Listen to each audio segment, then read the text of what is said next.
Hello students, atomic structure chapter को हमें आज फिर से उसको कंटिन्यू करना है। लास्ट क्लास में हमने आपको मैक्स प्लैंक क्वांटम थ्योरी सिखाया था। उस मैक्स प्लैंक क्वांटम थ्योरी में हमने 4 क्वेश्चंस भी करवाए थे। उसके आगे के क्रम में हम नेक्स्ट क्वेश्चन ले लेते हैं। नेक्स्ट क्वेश्चन एटॉमिक स्ट्रक्चर पे आगे मैक्स प्लैंक क्वांटम थ्योरी के ही है। क्वेश्चन लिखिए आप लोग। मैं बोल रहा हूँ, क्वेश्चन लिखिए। All India radio service on विविध भारती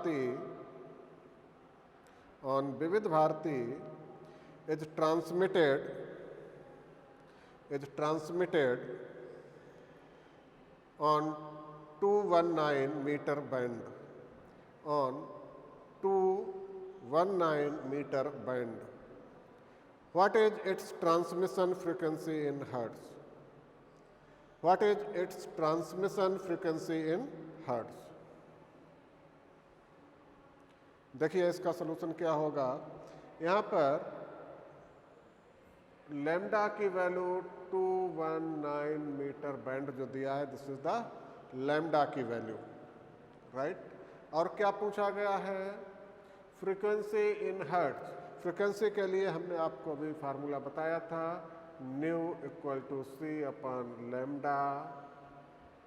लैम्डा दिया है, सी स्पीड ऑफ लाइट होती है, आप लोग जानते ही हैं। तो जब लैम्डा की वैल्यू मीटर में लगाएंगे तो स्पीड ऑफ लाइट की वैल्यू मीटर में लगाएंगे। 3 × 10⁸ मीटर पर सेकेंड अपॉन लैम्डा 219 कितना आ जाएगा? 1.37 × 10⁶, 1.37 × 10⁶ हर्ट्ज। ये आंसर हो गया आपका। बहुत छोटा सा आंसर है। क्वेश्चन देख करके ये कठिन लगता है, ऑल इंडिया रेडियो सर्विस, ये सब सुन करके लगता है कैसे होगा, लेकिन बड़ा इजी क्वेश्चन है। Nu equal to C upon lambda. Nu frequency होती है, लैम्डा वेवलेंथ होती है, वेवलेंथ दी हुई है, सी अपॉन वेवलेंथ कर दीजिए, आ जाएगा इसका आंसर। नोट कर लीजिए। नेक्स्ट क्वेश्चन इसी के आगे जल्दी से नोट कर लीजिए बेटा।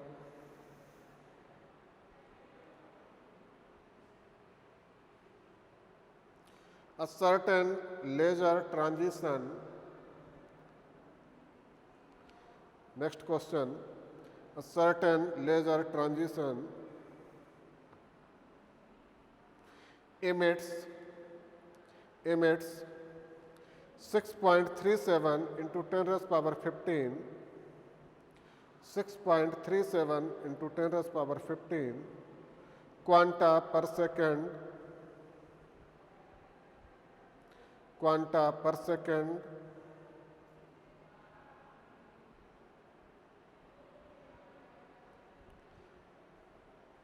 calculate the power output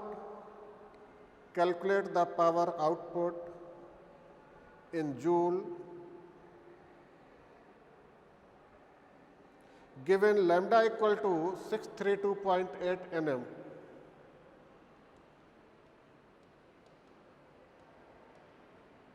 lambda की वैल्यू गिवन है। देखिए A equal to NHC upon lambda, ये फार्मूला अभी हमने आपको बताया था। क्या पूछा गया है? Calculate the power output. Power output मतलब यही एनर्जी पूछी गई है। n नंबर ऑफ क्वांटा दिया हुआ है, पर सेकंड कितना इमिट कर रहा है? 6.37 × 10⁻15 क्वांटा पर सेकंड।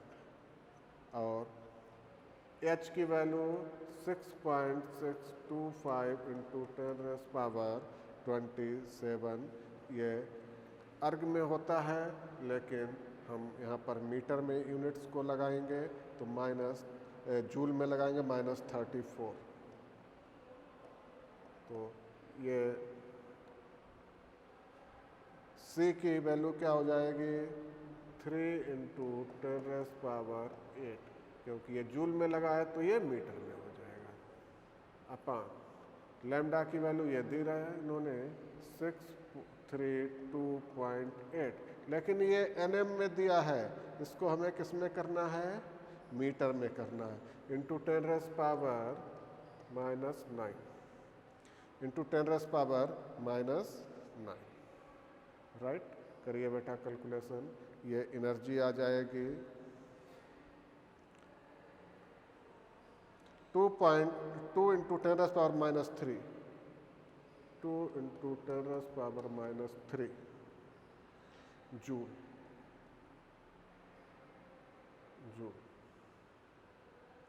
ये आंसर हो गया, नोट कर लीजिए जल्दी से, फास्ट जल्दी फास्ट नोट करिए बेटा।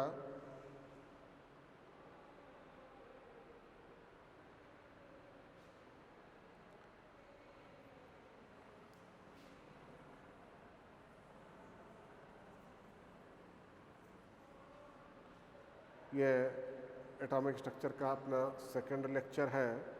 Next question,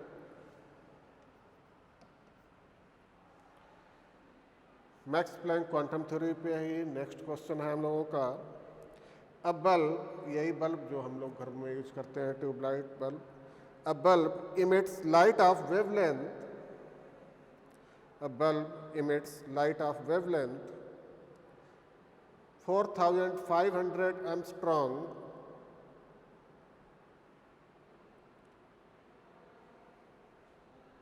wavelength 4500 angstrom. The bulb is rated as 150 watt. The bulb is rated as 150 watt and 8% of the energy is emitted, and 8% of the energy is emitted as light, full stop. How many photons are emitted by the bulb per second?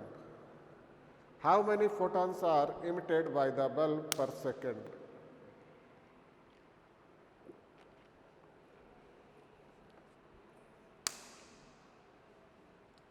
तो देखिए, power equal to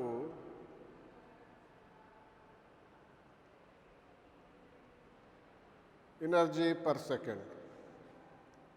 power कितना दिया है 150 वाट, energy कितना हो जाएगी 150 joule per second. Power equal to energy. अब देखिए, इस एनर्जी का 8%, एनर्जी हमारी कितनी हो गई 150 जूल, इसका 8% लाइट के फॉर्म में एमिट करता है, तो 150 जूल का 8% कितना हो गया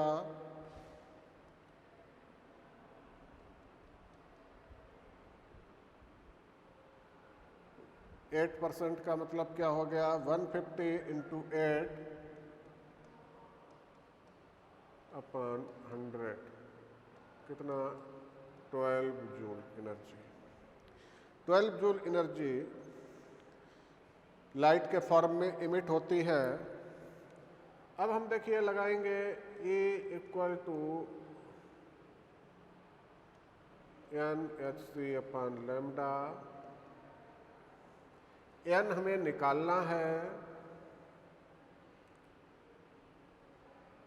n हमें निकालना है,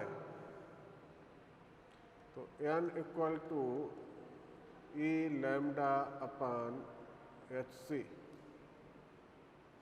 E lambda upon HC, right. इसको हमने क्रॉस मल्टीप्लाई कर लिया है। NHC equal to E lambda, n equal to E lambda upon HC। तो एनर्जी दी है 12 जूल और लैम्डा की वैल्यू इन्होंने दे रखी है कितनी, 4500 एमस्ट्रॉन्ग, 4500 एमस्ट्रॉन्ग। इसको हमें किस में बदलना है, मीटर में, इंटू 10⁻⁻10। अब देखिए H Planck constant 6.625 into 10⁻⁻34 joule into C 3 into 10⁻8। ये पूरा कैलकुलेट कर लीजिए कितना आ जाएगा आंसर। एन मतलब number of photon,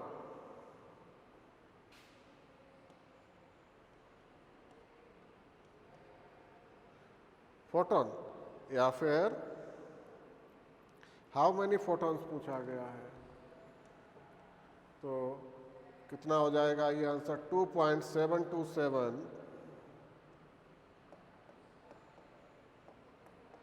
into 10⁻19 photon.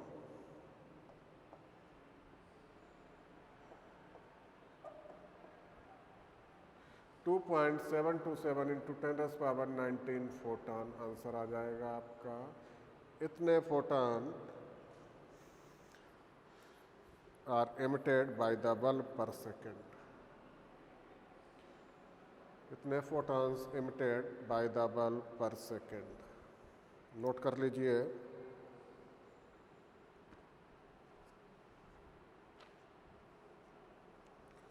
Note कर लीजिए। ये मैक्स प्लैंक क्वांटम थ्योरी पूरा हुआ है। अभी इसके बाद बोर्स एटॉमिक मॉडल,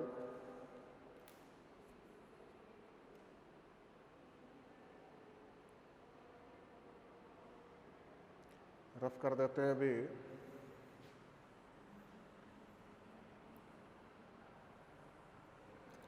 तो सबसे पहले जे थॉम्सन का एटॉमिक मॉडल, फिर रदरफोर्ड का एटॉमिक मॉडल, फिर बोर्स का एटॉमिक मॉडल, और बोर्स के एटॉमिक मॉडल के पहले हमने आपको सिखाया मैक्स प्लैंक क्वांटम थ्योरी। तो चलिए अभी थर्ड हेडिंग है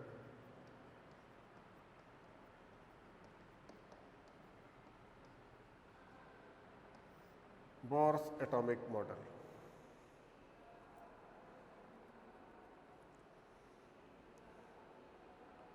बोर्स एटॉमिक मॉडल डालिए हेडिंग। जैसा कि हमने स्टार्टिंग में ही आपको इसमें बताया था कि मैक्स प्लैंक की क्वांटम थ्योरी का यहाँ पर यूज किया गया है। तो यहाँ पर लिखिए एक point, it is based upon Max Planck's quantum theory. It is based upon Max Planck quantum theory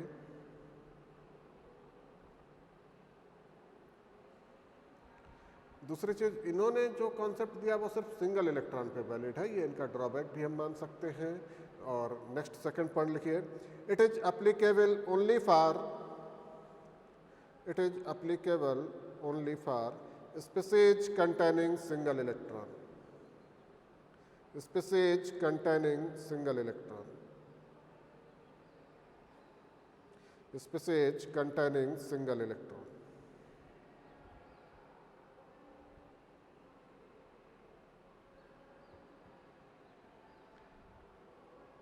ये इनका ड्रॉबैक भी हम कहेंगे कि बोर्स एटॉमिक मॉडल का ड्रॉबैक क्या था। तो बोर्स एटॉमिक मॉडल का ड्रॉबैक यही था कि ये सिर्फ सिंगल इलेक्ट्रॉन कंटेनिंग स्पीसीज के लिए ही अपने कॉन्सेप्ट दे पाए थे। ठीक है, इनके मेन पास्टुलेट्स क्या है, हेडिंग डालिए पास्टुलेट्स।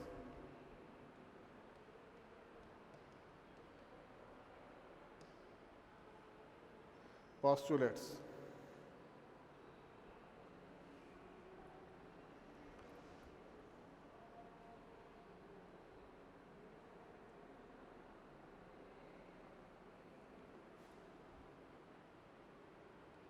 लिखिए, the electrons revolve around the nucleus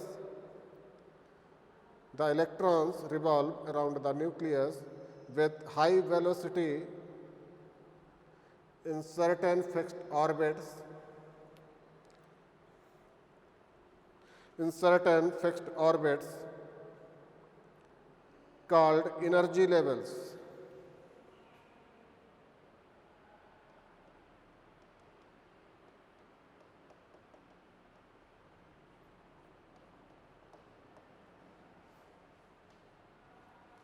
called energy levels. देखिए ये न्यूक्लियस के बाद सेपरेटली इलेक्ट्रॉन रिवॉल्व करता है और this is called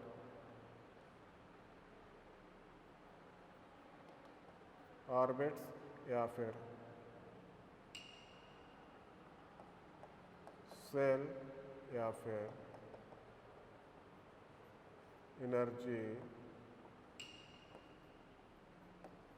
energy level इसको कह सकते हैं हम।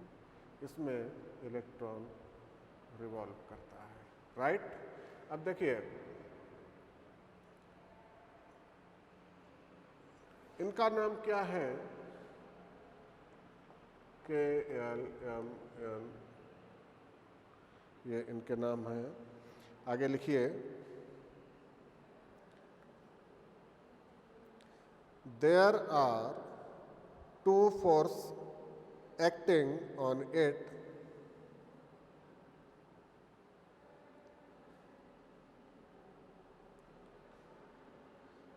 there are two forces acting on it। कौन कौन से दो फोर्स एक्ट करते हैं? एक तो देखिए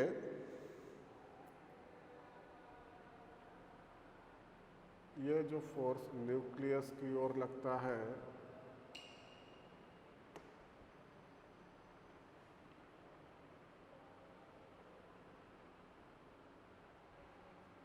ये force of attraction between electron and nucleus, और दूसरा जो इसके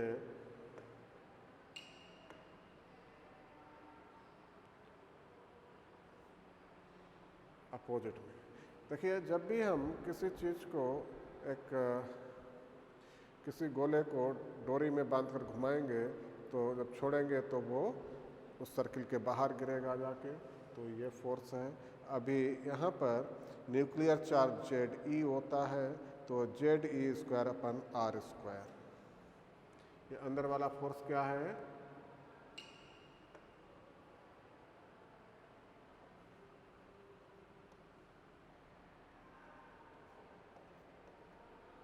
ZE²/R²।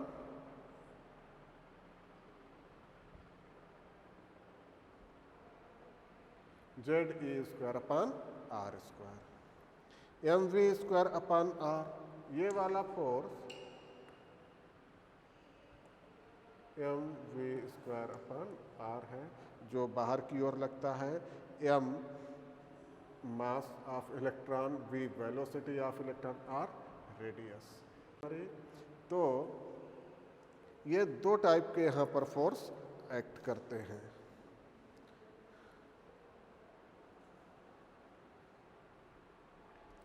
तो पहला फोर्स है एक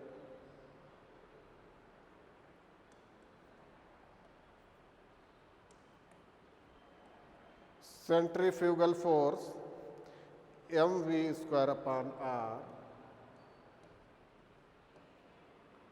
और दूसरा है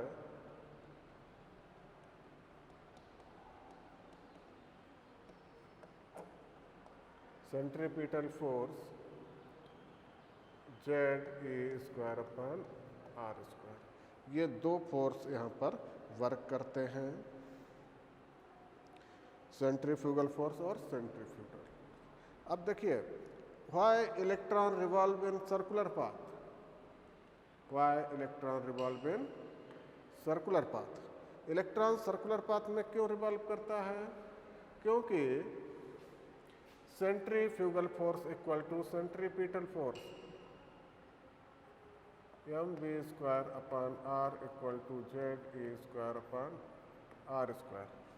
Why electron revolve in circular path? Because centrifugal force equal to centripetal force। Centrifugal force equal to centripetal force. ये इम्पोर्टेंट है, इससे आगे भी बहुत सारी चीज़ें निकालेंगे। राइट बेटा, नोट कर लीजिए। नेक्स्ट पॉइंट, इनके पोस्टुलेट्स में हम लोग आगे बढ़ते हुए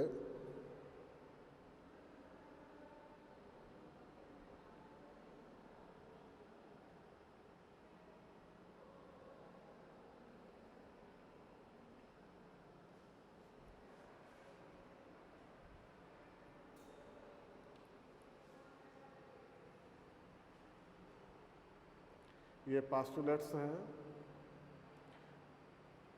अभी इसी पोस्टुलेट्स में आगे कंटिन्यू करते हुए हम लोग इसके आगे आएंगे।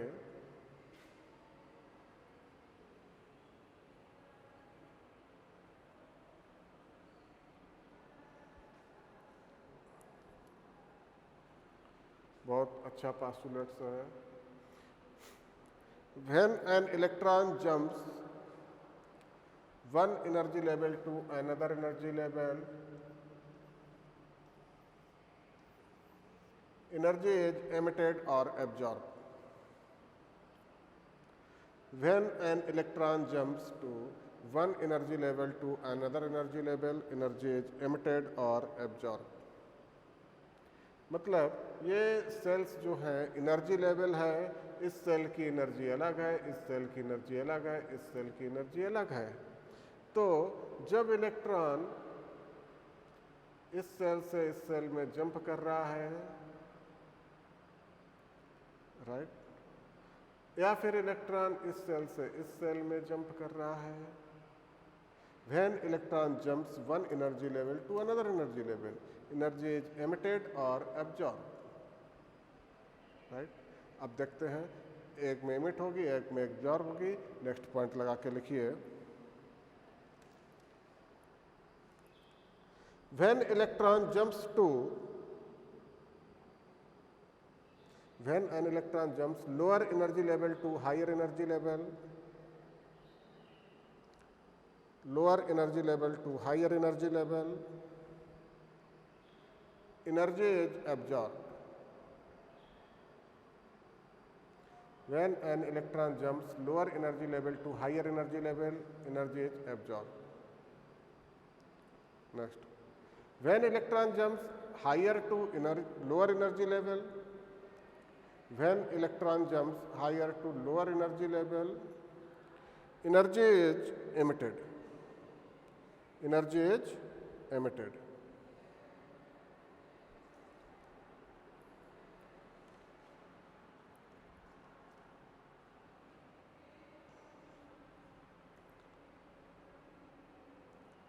Delta E equal to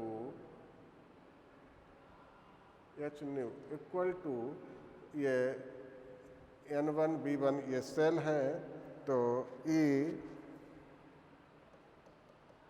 N2 minus E N1।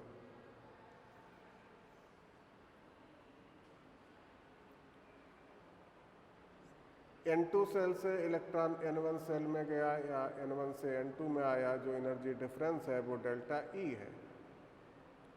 N1 N2 cell number है, उस E मतलब उस सेल की एनर्जी है। जब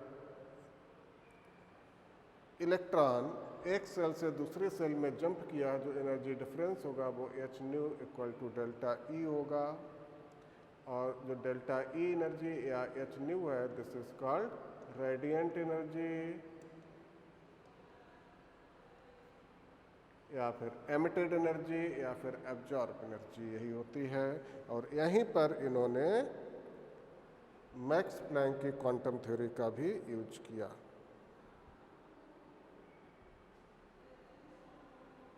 क्योंकि ये यहाँ पर H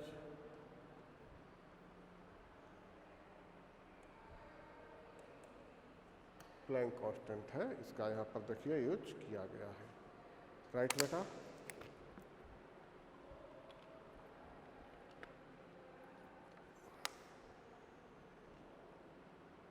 next postulates, permissible orbits are permissible orbits are those for which angular momentum is an integral multiple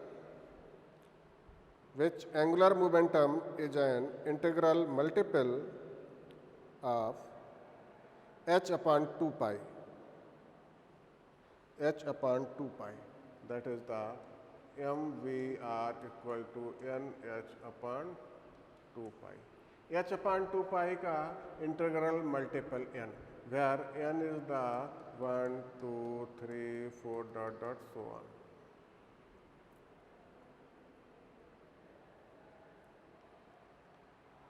Or this is called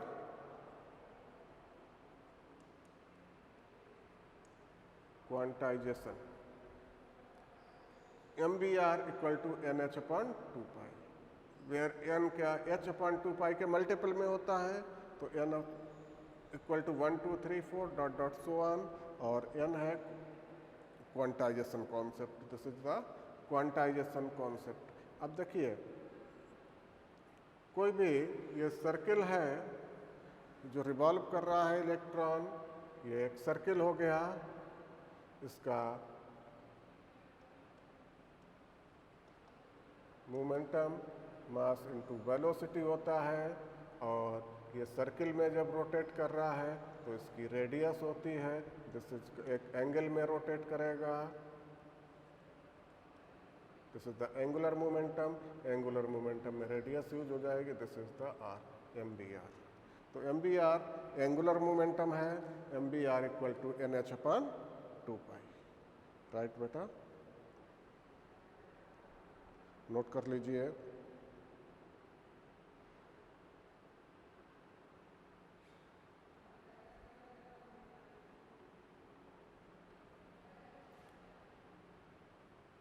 और ये के, ये एल, और ये M.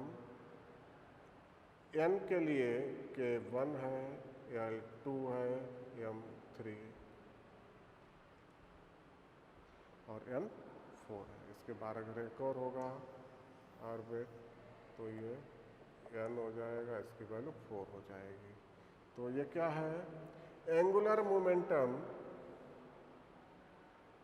M B R for first shell, तो एच अपॉन 2 पाई. किसके लिए? For first shell.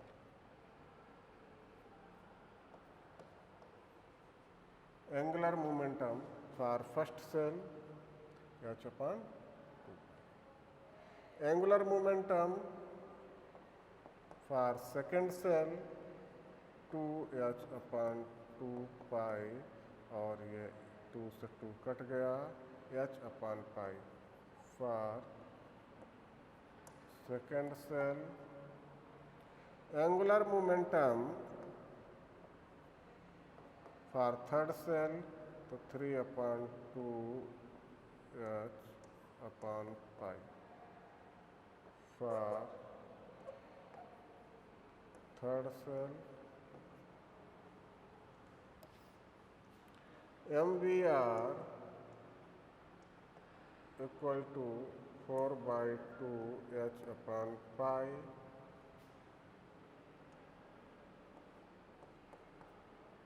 तो ये 2 से 2 4 कट गया, तो 2h upon pi for fourth shell, for fourth shell. Right. तो ये एंगुलर मोमेंटम जो है वो n जो यहाँ पर लिखा हुआ है, ये सेल नंबर है, क्वांटाइजेशन है, मल्टीपल में है. तो n की वैल्यू सेल नंबर से हम रिप्रेजेंट करते हैं. सेल नंबर होता है KLMNO. राइट बेटा, नोट कर लीजिए. ये पास्टुलेट्स थे बोर्स एप्लीकेशन, बोर्स मॉडल के पास्टुलेट्स. ठीक है, जल्दी से नोट करिए, फिर इसको रफ कर देता हूँ.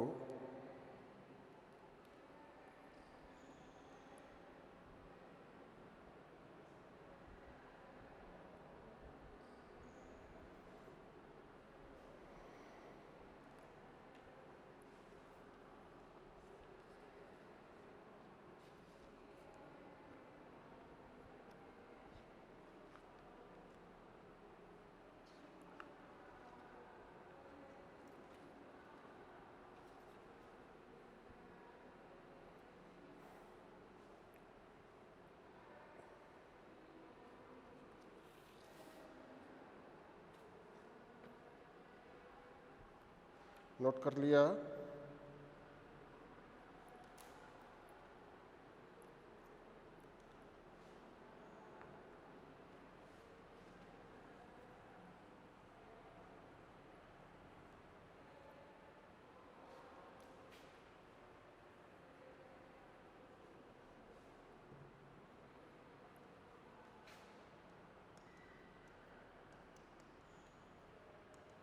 Application of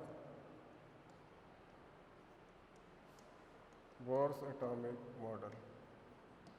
Bohr's atomic model के एप्लीकेशन क्या है, कहाँ कहाँ हम इसको यूज करेंगे। तो पहला, to calculate the radius of Bohr's orbit.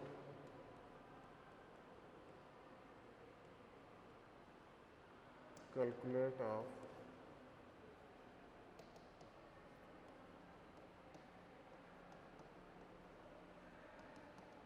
Bohr's orbit, to calculate the radius of Bohr's orbit. यहाँ पर देखिए रेडियस तो ठीक है कैलकुलेट करने के लिए, बोर्स ऑर्बिट क्यों दिया। What is the Bohr's orbit. Bohr's orbit का मतलब होता है, जैसा कि हमने आपको स्टार्टिंग में ही बताया था, इनका एक ड्रॉबैक है कि ये सिर्फ सिंगल इलेक्ट्रॉन कंटेनिंग स्पीसीज के लिए ही सारे कॉन्सेप्ट दे पाए थे। तो अगर सिंगल इलेक्ट्रॉन होगा तो वो फर्स्ट ऑर्बिट में ही रोटेट करेगा, सिंगल इलेक्ट्रॉन फर्स्ट ऑर्बिट में। तो फर्स्ट ऑर्बिट की जो रेडियस है, this is the called Bohr's orbit. इसकी जो रेडियस हम ये निकालेंगे वो बोर्स रेडियस होगी। राइट बेटा, बोर्स रेडियस क्या है, बोर्स ऑर्बिट क्या है, फर्स्ट ऑर्बिट। क्योंकि ये सिंगल इलेक्ट्रॉन कंटेनिंग स्पीसीज के लिए ही सारे कॉन्सेप्ट दे पाए थे, तो सिंगल इलेक्ट्रॉन कंटेनिंग स्पीसीज में हम लोग बोर्स ऑर्बिट की बात करते हैं। राइट बेटा, तो देखिए यहाँ पर दो प्रकार के फोर्स वर्क करते हैं। F equal to K Z E square upon are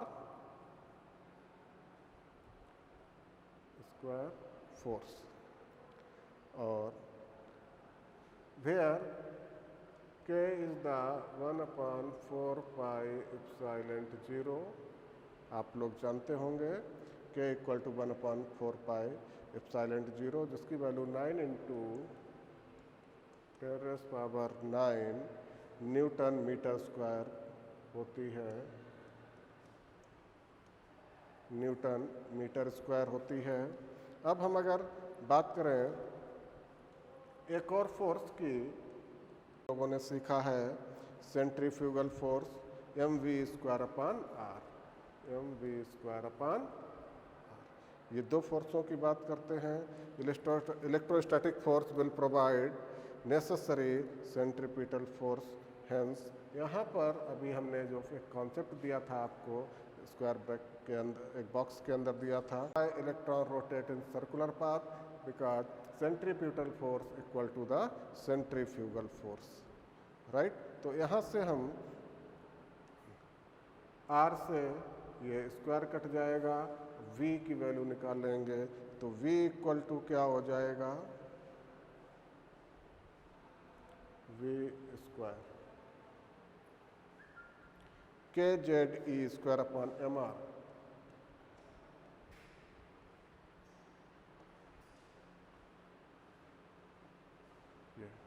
के Z E square upon M R, ये एक कॉन्सेप्ट हमने निकाल लिया बेटा।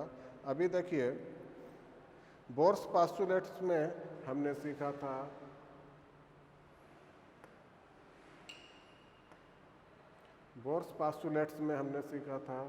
M V R equal to N H upon 4 pi, sorry 2 पाई,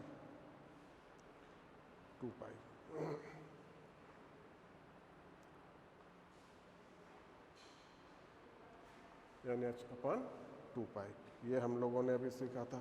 तो यहाँ से v इक्वल टू निकालेंगे, क्या हो जाएगा, N H upon 2 pi M R, N H upon 2 pi M R, v equal to, right. यहाँ पर हमने वो साइड स्क्वायर ले दिया, तो v square equal to N square H square upon 4 pi M square R square, ये हमारा equation second बन गया, राइट।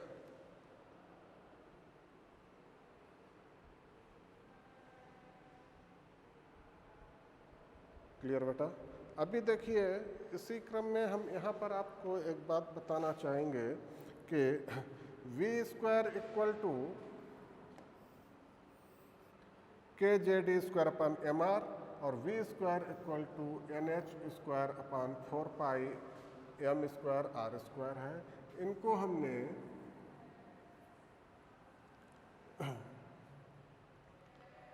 किसी में भी हमने एक दूसरे की अगर वैल्यू को पुट कर दिया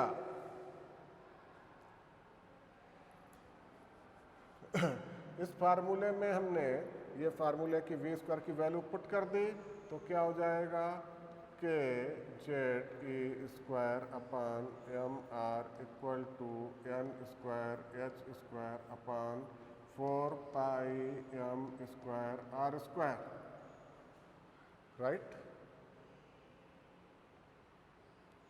यहां से हम r इक्वल टू निकाल लेंगे भाई, m से स्क्वायर कट गया, r से ये स्क्वायर कट गया, तो r इक्वल टू क्या हो जाएगा N square H square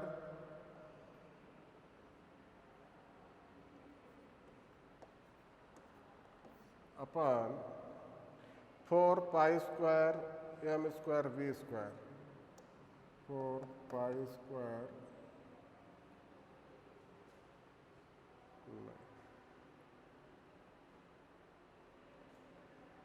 N square H square upon 4 pi square M K Z E square, M K Z E square, M K Z E square, ये concept आ गया। और ये हमारा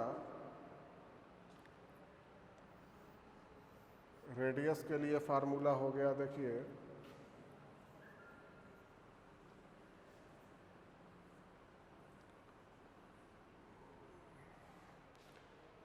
इस फार्मूले से हम रेडियस निकाल लेंगे, where in CGS unit, in CGS unit K equal to 1 लगा देंगे। और यहाँ पर देखिए एच स्क्वायर ये प्लैंक कांस्टेंट है, फिक्स्ड वैल्यू है, 4 पाई की फिक्स्ड वैल्यू है, एम भी फिक्स्ड वैल्यू है, के की वैल्यू 1 है, जेड वेरिएबल है, इलेक्ट्रॉन पे चार्ज ये भी वेरिएबल। इन सारी वैल्यूज को अगर हम पुट कर देते हैं तो आर इक्वल टू आ जाता है 0.529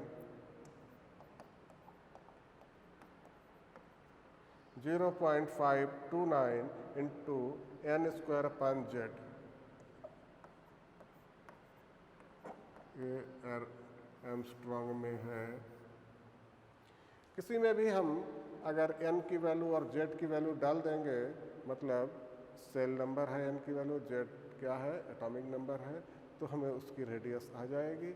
अगर हम बोर्स ऑर्बिट की बात करें, रेडियस ऑफ हाइड्रोजन, तो हाइड्रोजन की रेडियस, हाइड्रोजन में एक ही इलेक्ट्रॉन होता है और वो फर्स्ट सेल में होता है, तो r इक्वल टू 0.529 इंटू 1 का स्क्वायर अपान और z की वैल्यू क्या है 1, कितना हो जाएगा R H equal to 0.529 angstrom. This is the hydrogen की radius, this is the radius of hydrogen atom. Hydrogen इस रेडियस के साथ रिवॉल्व करता है। अब अगर हम बात करते हैं कि what is the Bohr's radius, तो this is called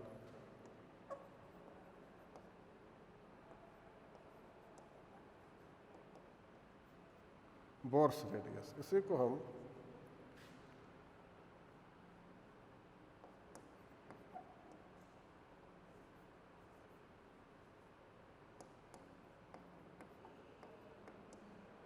Bohr's radius, right.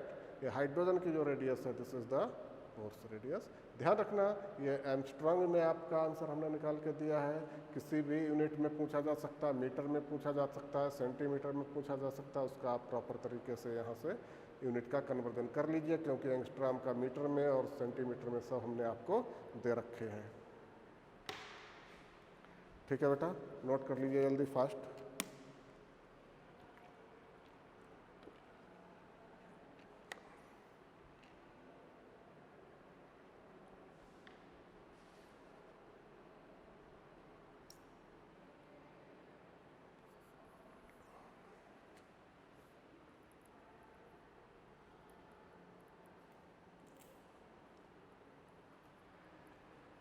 Next second है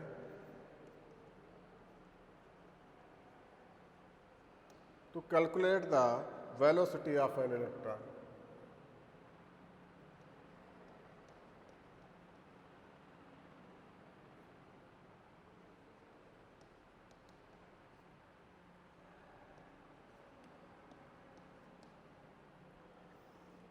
to calculate the velocity of an electron, एक इलेक्ट्रॉन की वेलोसिटी को हम कैसे कैलकुलेट कर सकते हैं। तो सेम कॉन्सेप्ट पे अगर हम चलेंगे तो M V R equal to N H upon 2 pi हम जानते ही हैं, M V R equal to N H upon 2 pi, concept अभी पढ़ा है हम लोगों ने। v equal to N H upon 2 pi M R, ये भी जानते हैं, इसको कर लीजिए। तो v equal to N H upon 2 pi M R आ जाएगा। और यहाँ पर द वैल्यू ऑफ आर की वैल्यू ये वाली पुटअप कर दीजिए। आर की वैल्यू जब हम ये वाली पुटअप कर देंगे तो v इक्वल टू यहाँ पर हो जाएगा N H into N H 4 pi square M Z E square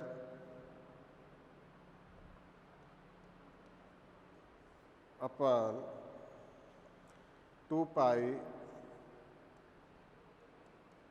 M N square H square.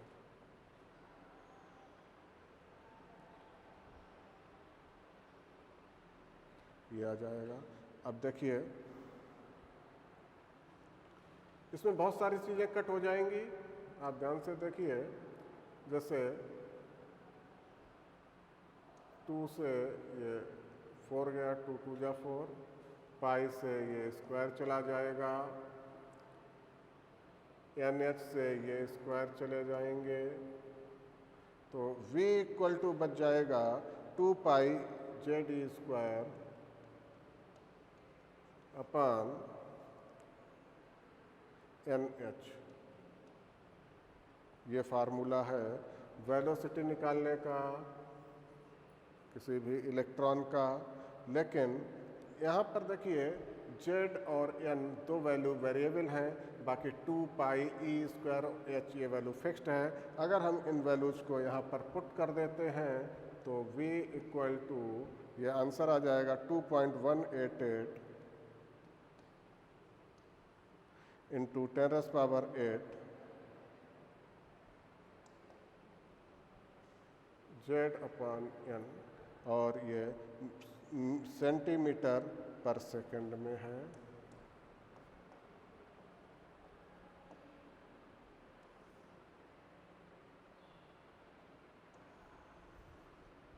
Centimetre पर सेकंड में है। ये हमारा वेलोसिटी का अगर हम कैलकुलेशन करेंगे तो अगर हम बात करें कि बोर्स हाइड्रोजन फर्स्ट सेल में रिवॉल्व करता है, यहाँ से पता है उसकी रेडियस ये है, और किस वेलोसिटी के साथ रिवॉल्व करता है। तो यहाँ पर देखिए यहाँ z की वैल्यू भी v इक्वल टू 2.188 इंटू 1/1, क्योंकि एटॉमिक नंबर भी 1 है और फर्स्ट सेल में रिवॉल्व करेगा। तो v h equal to 2.188 centimetre per second से ये रिवॉल्व करता है। This is called Bohr's velocity. Hydrogen जिस वेलोसिटी के साथ रिवॉल्व करेगा this is called bourse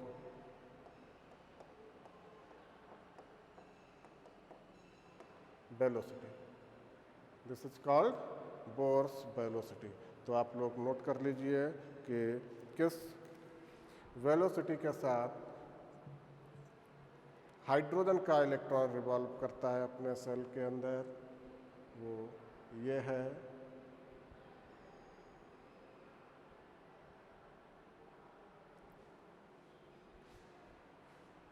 sorry यहाँ पर बेटा इंटू 10⁻8 लगाना ये भूल गया हूँ, इंटू 10⁻8 इंटू 1/1, और यहाँ पर भी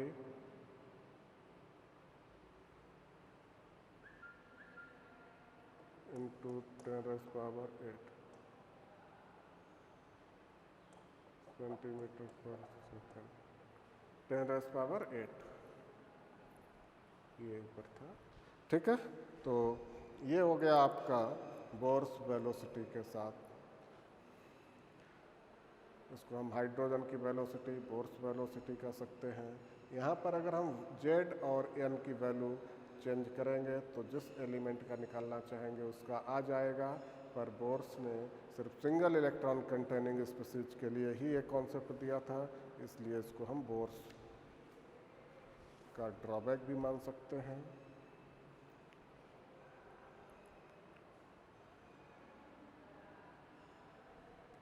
चलिए जल्दी से फास्ट नोट करिए।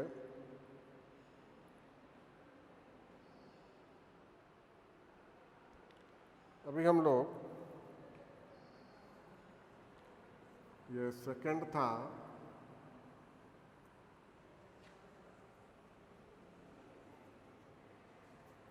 फर्स्ट था to calculate the radius, second था टू कैलकुलेट द वेलोसिटी, अभी थर्ड है calculate the energy of an electron.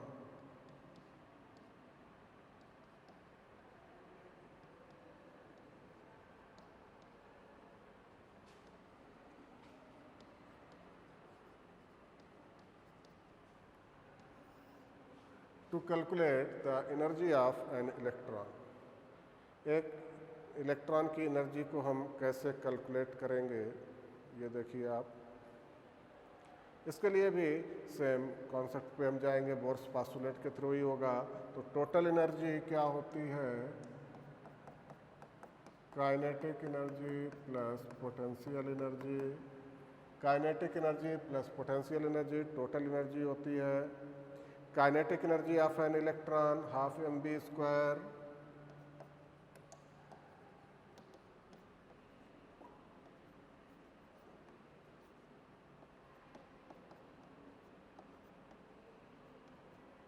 और potential energy of an electron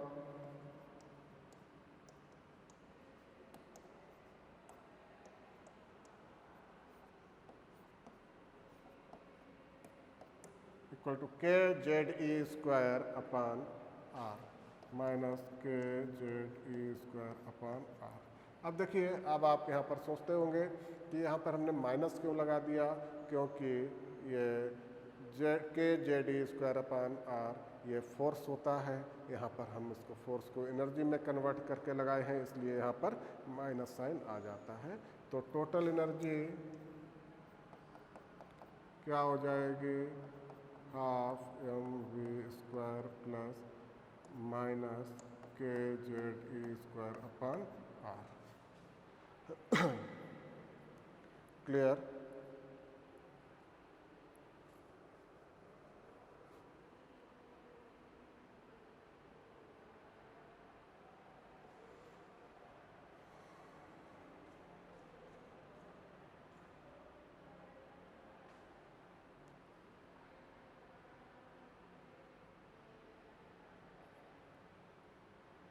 देखिए mv² equal to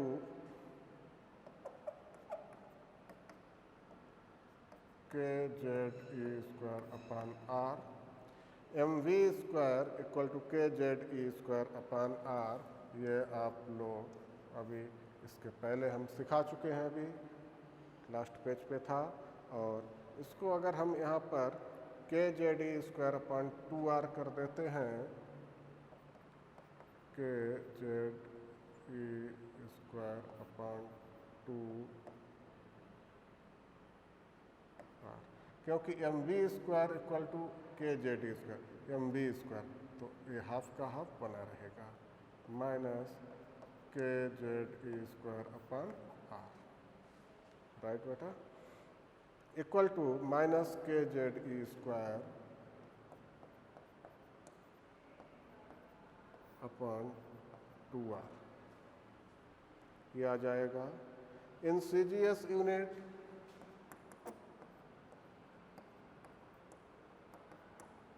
k equal to 1, तो टोटल एनर्जी क्या हो गई, minus Ze² upon 2r, minus Ze² upon 2r, right, note करिए, total energy ये हो गई। अब देखिए किस सेल की एनर्जी की बात हमें करनी है, तो वो ये R की वैल्यू पुट कर देंगे,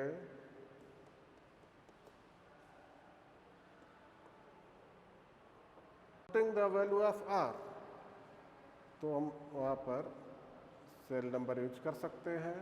चलिए अभी मैं इसको आपको दिखाता हूँ, putting the value of R की वैल्यू पुट करनी है, तो En equal to minus 2π²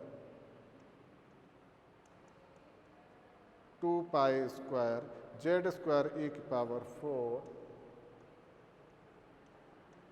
m upon n²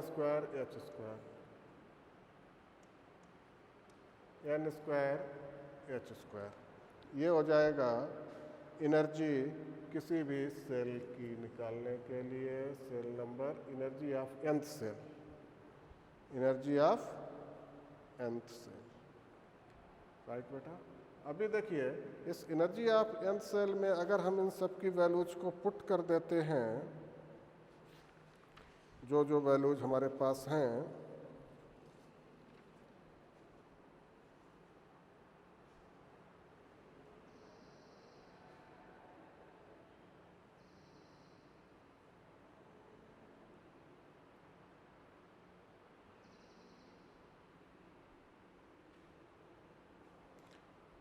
सारी वैल्यूज पुट कर सकते हैं, सिर्फ Z और n की वैल्यू पुट नहीं कर सकते हैं, मतलब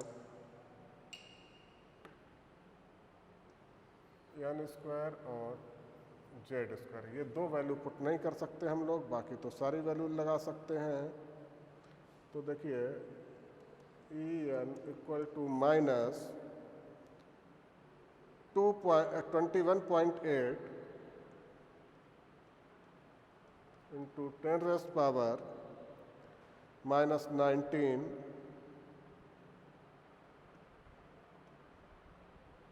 into Z² upon n² joule पर एटम, जूल पर एटम, राइट। ये रफ कर देता हूँ, फिर देखिए आप लोग,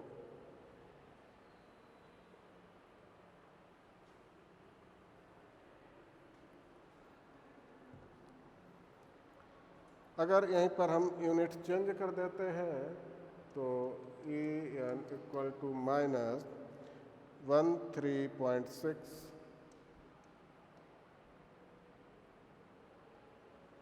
into Z² upon n², minus 13.6 into Z² upon n², ये electron volt per atom energy हो जाएगी। यहीं पर अगर हमने और यूनिट चेंज कर दी, तो minus 1312 into Z² upon n², और ये हो जाएगा किलो जूल पर मोल।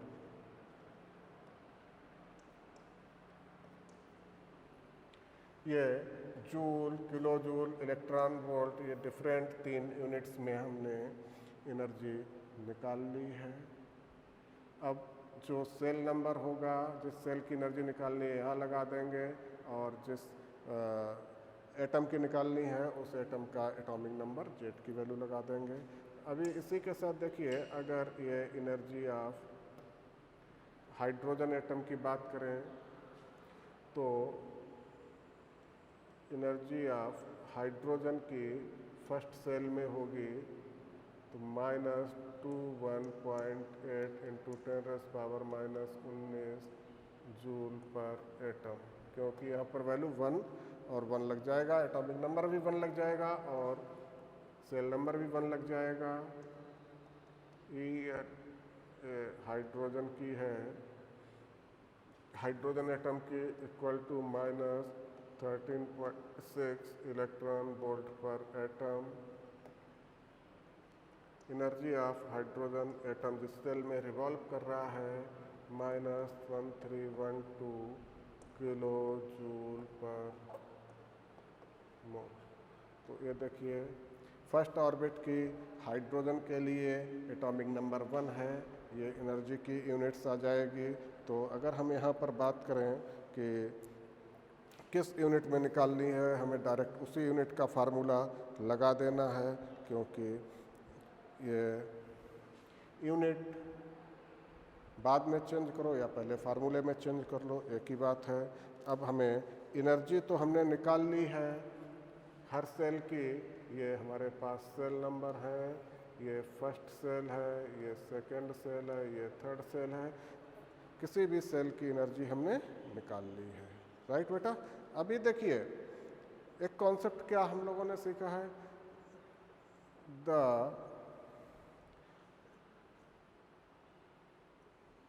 electron jumps from one energy level to another energy level, energy is emitted or absorbed।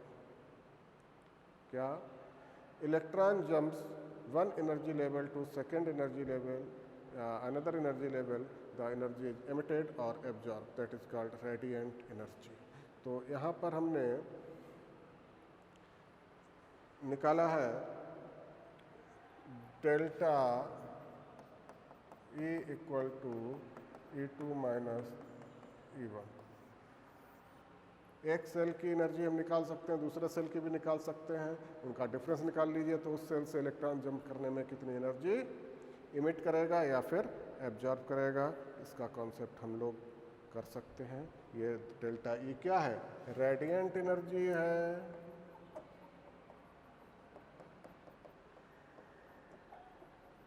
मतलब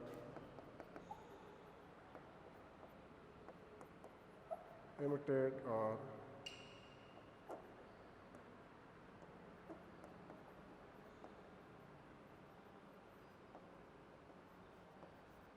emitted और absorbed एनर्जी कह सकते हैं। This is the radiant energy. Right बेटा। तो ये कॉन्सेप्ट हो गया एक आपका रेडिएंट एनर्जी के बारे में। एनर्जी अभी देखिए, इस पे अगर हम कुछ क्वेश्चंस बताइए तो क्वेश्चंस भी करवा देते हैं, और बहुत सारी चीज़ें इस पे करने को हैं। अगर हमने ये रेडियस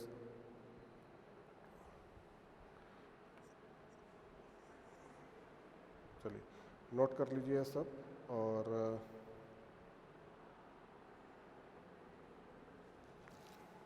तो कैलकुलेट द एनर्जी था। अभी फोर्थ हेडिंग हम लोग करते हैं, relation between potential energy, kinetic energy और चलिए अभी नहीं, इससे पहले हम इस पे भी एक क्वेश्चन अभी कर सकते हैं कॉन्सेप्ट को। अगर हमने, ध्यान से समझिए मेरी बात को, इसके बीच एनर्जी डिफरेंस, इसके बीच एनर्जी डिफरेंस, दोनों में किसका एनर्जी डिफरेंस ज़्यादा होगा, किसका कम होगा, ये एक कॉन्सेप्ट बहुत अच्छा कॉन्सेप्ट है, वेरी इंपॉर्टेंट कॉन्सेप्ट एक है। लिखिए,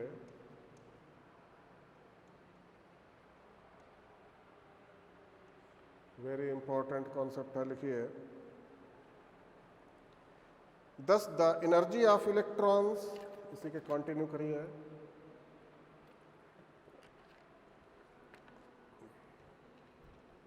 thus energy of electron increases with increase in the value of n, increase in the value of n. Yet the difference of energy between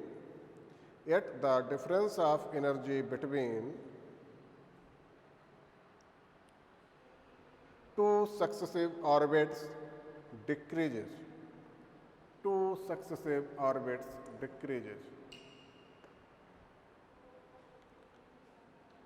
Thus,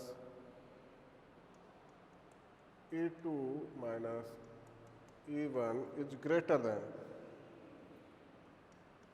E3 minus E2, greater than E4 minus E3, greater than E5 minus E4, greater than so on. Note करिए, ये energy difference को आप समझ गए होंगे। ये तो हमें पता है डेल्टा ई है, E2 माइनस E1 है, लेकिन अगर हम सक्सेसिव ऑर्बिट्स के बीच का एनर्जी ऑर्डर देखें तो क्या होता है, वेरी इंपॉर्टेंट पॉइंट है, आप लोग बहुत अच्छे से इसको नोट कर लीजिए बेटा। और इसके बाद हम लोग नेक्स्ट क्वेश्चन पे आते हैं। फोर्थ हेडिंग है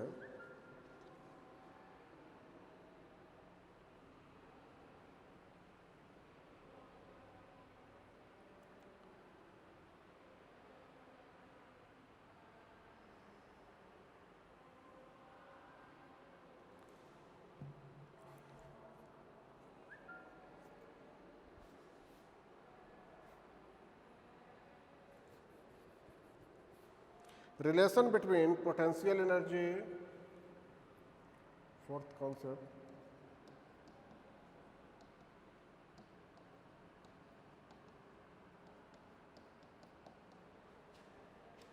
kinetic energy and total energy.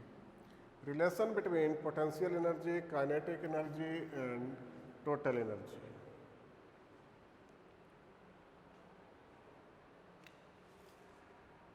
क्या रिलेशन है? देखिए, potential energy equal to minus ZE square upon R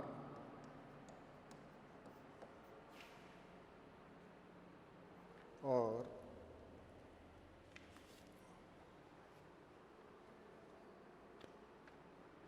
kinetic energy equal to half ZE square upon R और टोटल एनर्जी जो होती है minus half ZE square R।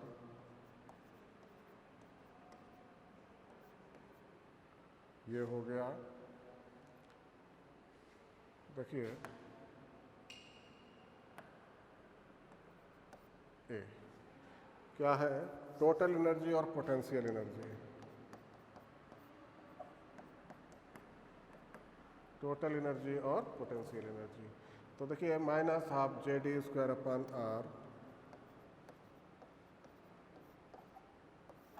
Upon potential energy minus ZE square upon R, यह आ जाता है equal to half. इसका मतलब हो गया total energy equal to half potential energy.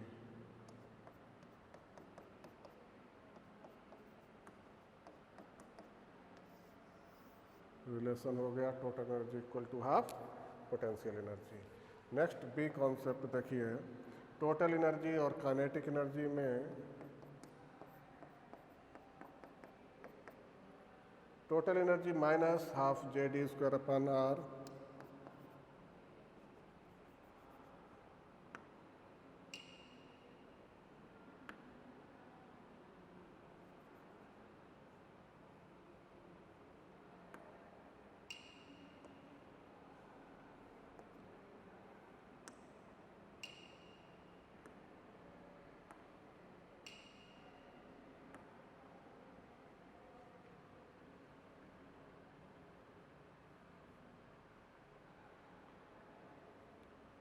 Minus half ZE square upon R upon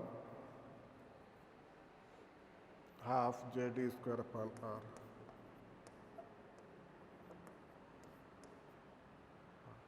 equal to -1 हो जाएगा। तो total energy equal to minus kinetic energy. Total energy equal to minus kinetic energy. देखिए बेटा, ये आपका relation between total energy, potential energy और kinetic energy के बीच में हो गया। जल्दी से फास्ट नोट करिए और इसके बाद हम लोग आगे चलते हैं।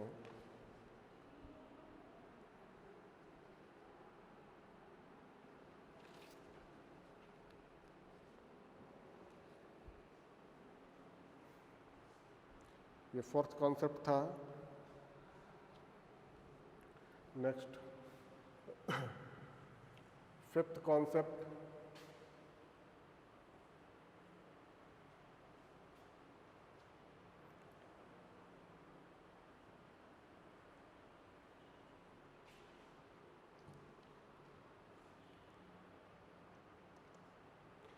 फिफ्थ कॉन्सेप्ट देखिए, नोट करिए। Bye knowing the velocity of an electron, bye knowing the KNOWING, by knowing the velocity of an electron in nth orbit, we can calculate the number of revolution. We can calculate the number of revolution per second made by electron around the nucleus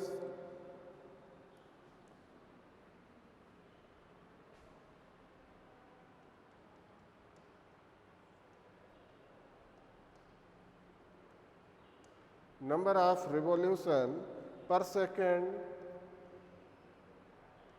in nth orbit equal to velocity of an electron in nth orbit, velocity of an electron in nth orbit upon circumference of nth orbit.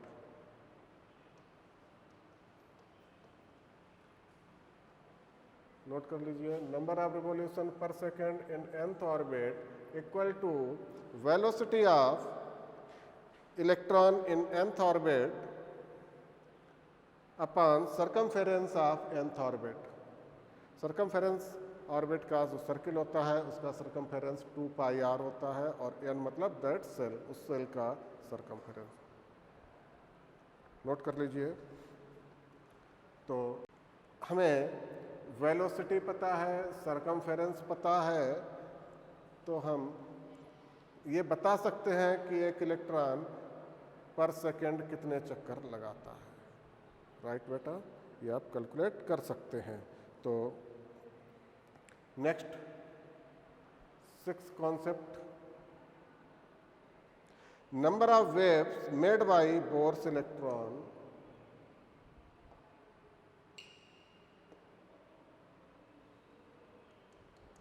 Number of waves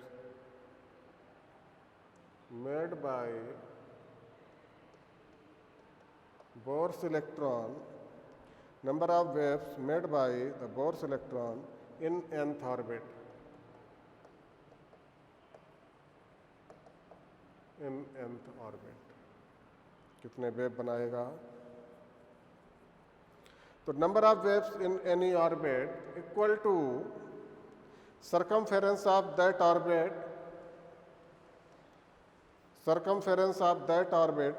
upon wavelength,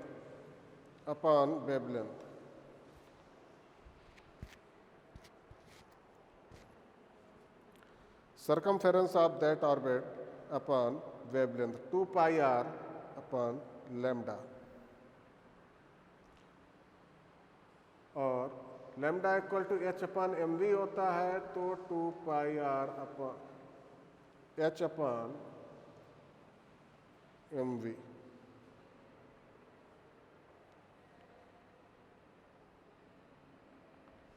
इसको mv को ऊपर ले गए तो 2π/h into M V R, 2π/h into M V R. M V R equal to होता है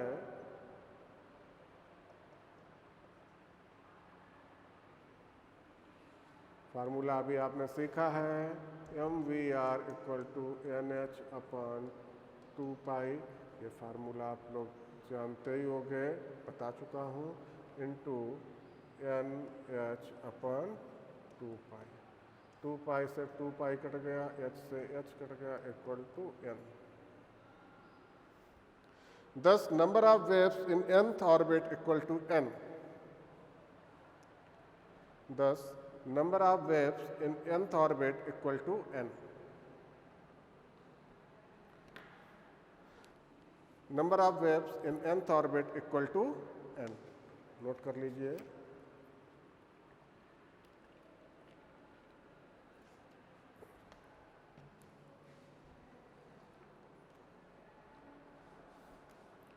Thus number of waves in nth orbit equal to n. Clear? ये आपके बोर्स के एप्लीकेशंस हो गए बेटा, बोर्स के एप्लीकेशन हो गए। अभी हम इसमें कुछ क्वेश्चंस की अगर बात करते हैं तो देखिए कैसे होंगे क्वेश्चंस। रफ कर देता हूँ पूरा concept.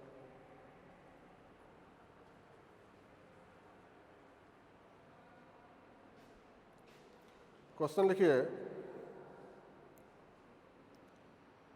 To calculate, question number first, to calculate the velocity of an electron, to calculate the velocity of an electron in centimetre per second, in centimeter per second, placed in the third orbit of hydrogen atom, placed in the third orbit of the hydrogen atom.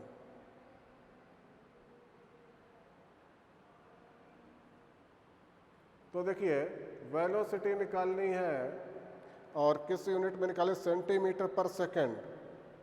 2.19 into 10⁸ into Z/n।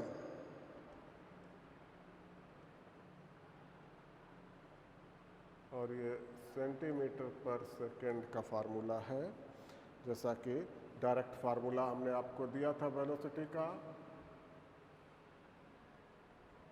इसमें हम क्या करेंगे,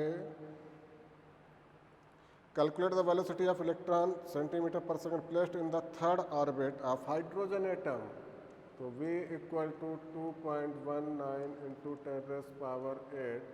orbit कौन सा है, third, n की value third हो गई। हाइड्रोजन एटम, हाइड्रोजन एटम का एटॉमिक नंबर कितना होता है, 1। बोलिए कितना आ जाएगा आंसर।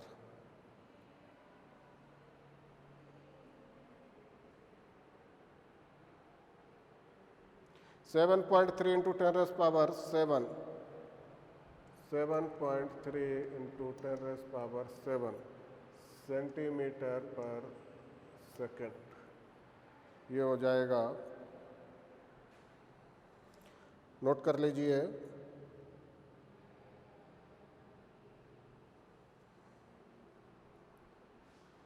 जल्दी से नोट करिए।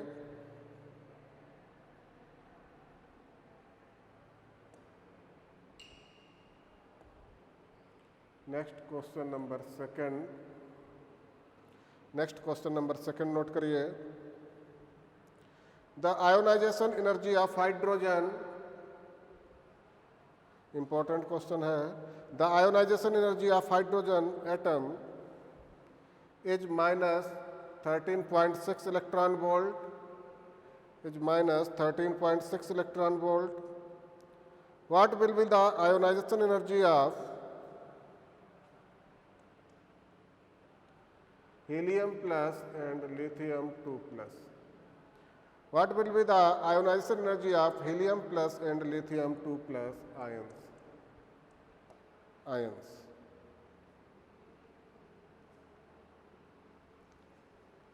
करिए।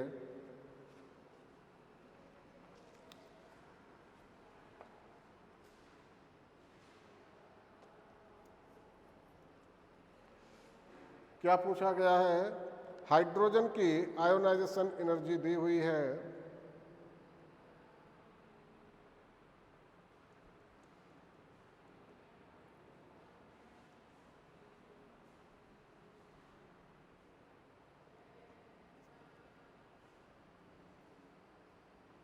जो क्या है,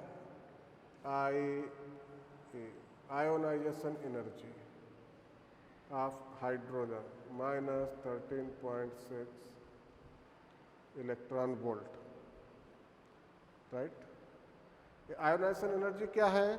E equal to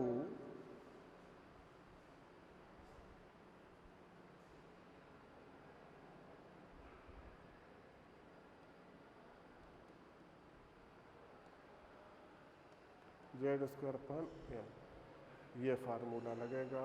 E equal to -13.6 into Z²/n, this is the ionisation energy. तो I A for helium plus क्या हो जाएगा, -13.6 इंटू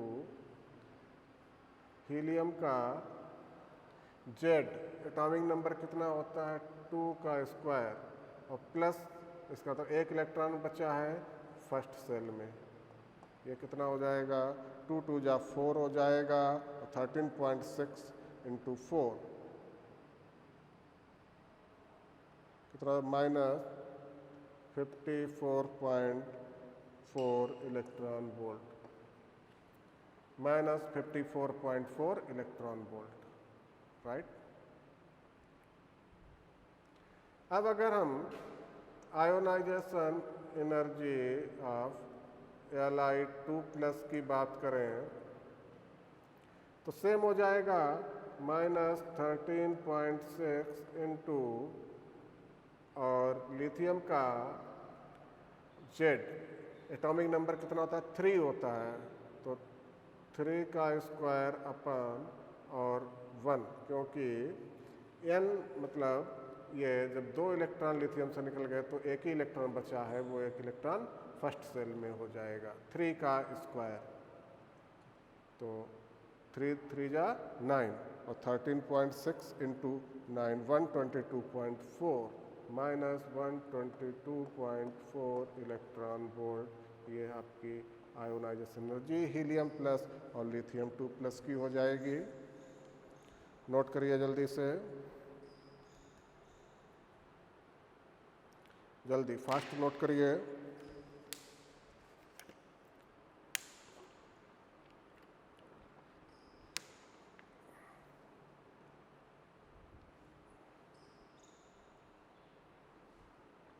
और इसके बाद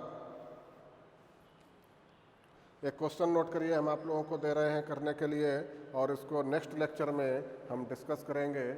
अभी क्वेश्चन है, नोट कर लीजिए, बड़ा इंपॉर्टेंट क्वेश्चन है। क्वेश्चन नोट करिए, calculate the energy required to calculate the energy required to shift all the electrons from the first Bohr's orbit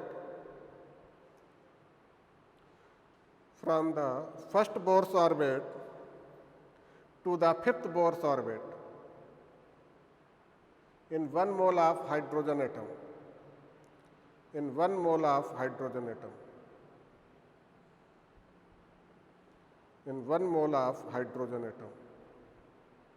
फिर से सुन लीजिए क्वेश्चन।